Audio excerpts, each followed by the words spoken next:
Good morning, dear students. How are you all? I hope you all are doing fine.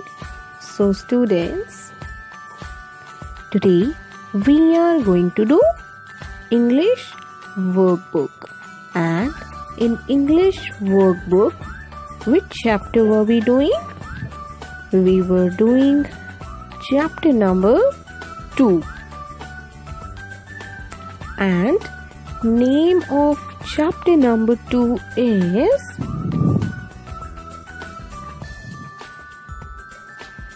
Mother Duck and Fox. So students, in today's class we are going to do back exercise of chapter number 2, Mother Duck and Fox. So let's start.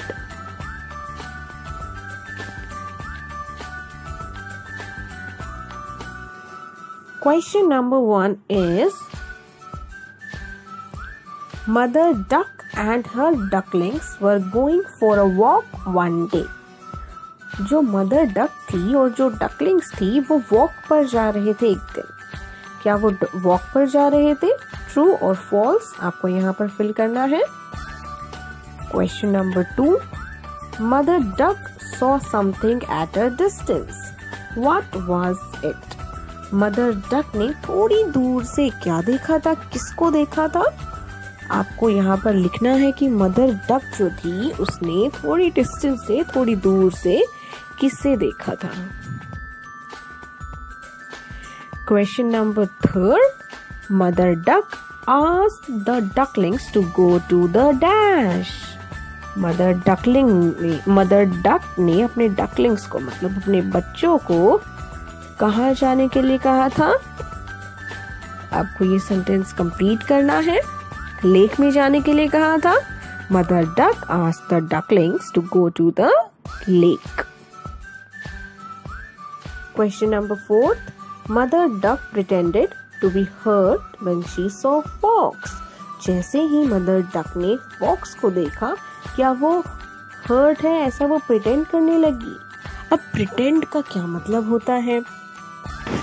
जैसे कि जब आपका school आने का मन नहीं होता है तो आप क्या कहते हैं कि मेरी तबीयत खराब नहीं है, मुझे फीवर हो रहा है. आप एक्टिंग करते हैं अपनी मम्मा के सामने कि मुझे तो फीवर हो रहा है. आप प्रिटेंड करते हैं कि आप बीमार हैं. ऐसे ही मदर डक ने प्रिटेंड किया कि वो हर्ट है जैसे ही उसने फॉक्स को देखा. अब ये ट्रू है या फिर फॉल्स आप यहाँ पर लिखेंगे. Question number 5, mother duck stopped running because she was tired. वो थकी हुई थी. B, she thought she could not escape from fox. या उसे लगा कि वो फॉक्स से बच नहीं सकती है. या फिर her ducklings had reached the lake. उसके जो बच्चे थे, डकलिंग्स थे, वो लेक तक पहुंच गए थे. जो भी इसमें से सही आंसर है आप उस पर टिक करेंगे. Question number 6, Fox stared in shock because Mother Duck and her ducklings were together again. जो फॉक्स थी वो शॉक में क्यों रह गई? या आप कहें स्टेयर करना मतलब घूरना. जो फॉक्स थी वो शॉक में रह गई थी. और वो शॉक में क्यों घूर रही थी उनको? क्योंकि mother duck and her ducklings were together again. क्योंकि जो मम्मा डक थी और जो उनके बच्चे थे वो अब साथ में थे. या फिर he could not run anymore. या अब वो और भाग नहीं सकती थी. और C, mother duck had escaped. या फिर मदर डक जो थी वो बच चुकी थी. आपको इसमें से जो भी करेक्ट आंसर है उसे टिक करना है. Complete these sentences using one of the 2 word phrases in brackets. One has been done for you.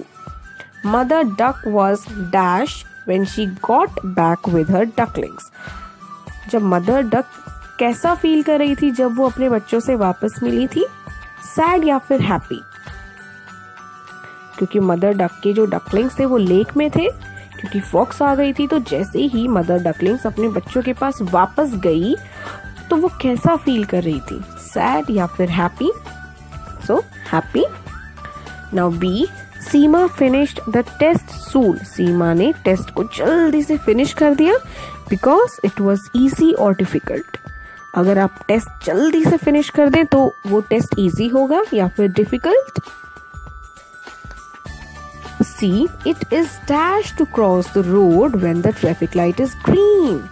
जब ट्रैफिक लाइट ग्रीन होती है तब सारे व्हीकल्स जो है वो चल रहे होते हैं, मूव कर रहे होते हैं. तो ये सेफ है या फिर डेंजरस है ऐसे टाइम में रोड को क्रॉस करना. आप यहाँ पर लिखेंगे ब्रैकेट में से देखकर जो भी आंसर आपको ठीक लगेगा. Now D, we live dash our school so we walk to the school. अब स्कूल से हम far away from या close to, हम स्कूल से दूर रहते हैं या फिर पास रहते हैं. so we walk to the school. तो हम कैसे जाते हैं स्कूल? हम स्कूल पैदल जाते हैं, वॉक करके जाते हैं. तो उनका स्कूल कहाँ होगा? पास होगा या फिर दूर होगा? आप फिल करेंगे यहाँ पर. E, the teacher suddenly stopped reading dash in the middle या फिर at the end of the story. Teacher ने सडनली मतलब एकदम से पढ़ना बंद कर दिया स्टोरी को मिडल में या फिर एंड में. अगर उन्होंने सडनली स्टॉप किया है तो वो मिडल में किया होगा, in the middle of the story. Now F, the train was about to leave. Sameer had to walk या फिर run to catch it. जो ट्रेन है वो अब निकलने ही वाली है तो समीर को उस ट्रेन को पकड़ने के लिए क्या करना है? वॉक करना चाहिए या फिर उसको भागना चाहिए? आप यहाँ से जो भी आपको ठीक लगेगा उस पर टिक करके आप यहाँ पर फिल करेंगे. Now in below join the two words in italics to form a single words. Example, the side of a lake, the lake side. A pot for tea, pot for tea. चाय के लिए जो pot होता है उसे हम क्या कहते हैं? T pot. So you will write T pot. B, a room for a bed.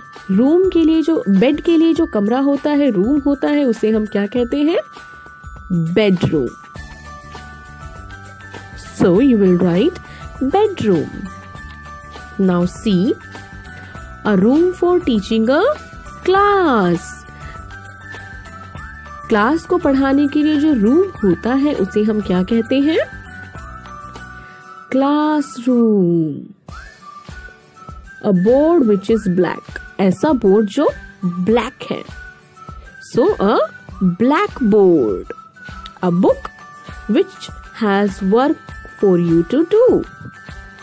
ऐसी बुक जिसमें आप क्या करते हैं? काम करते हैं. तो क्या आएगा? Work book.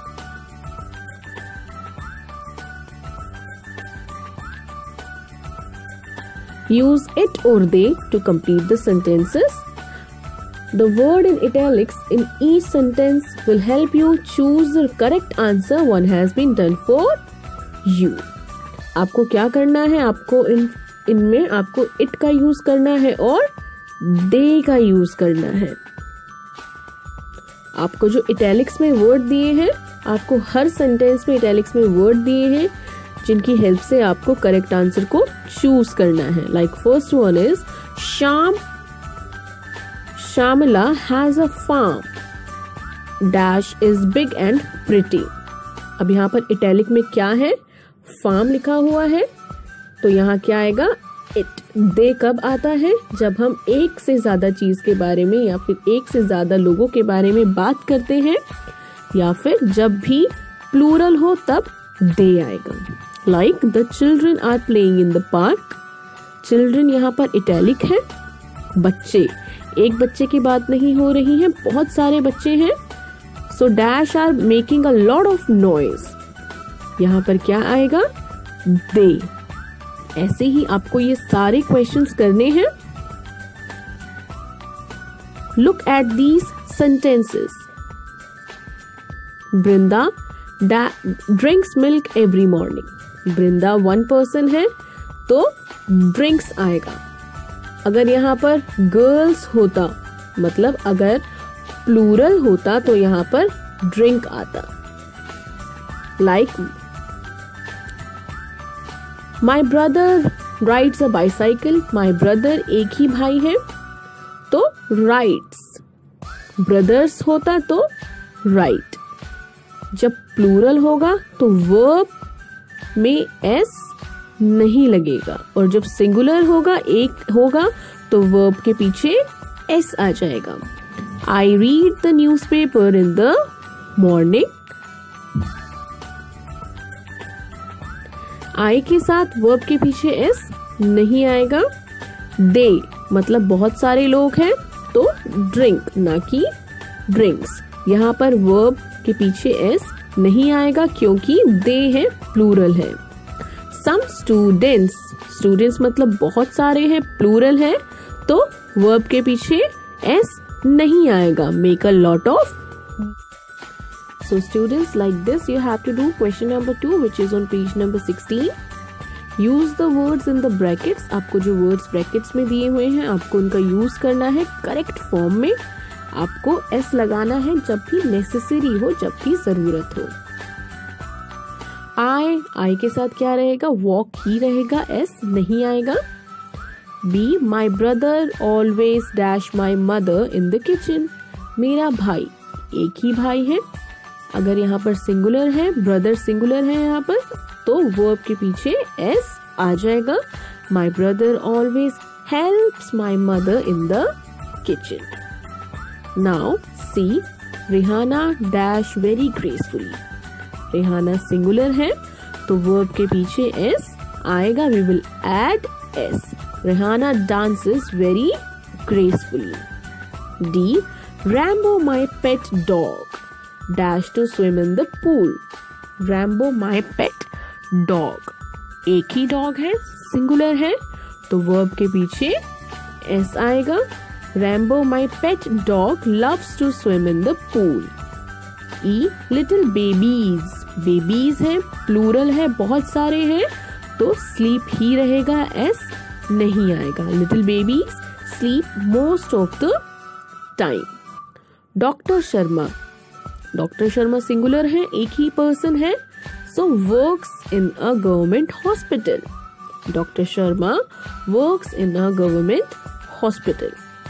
So students, you have to do page number 14, 15 and 16 in your English workbook.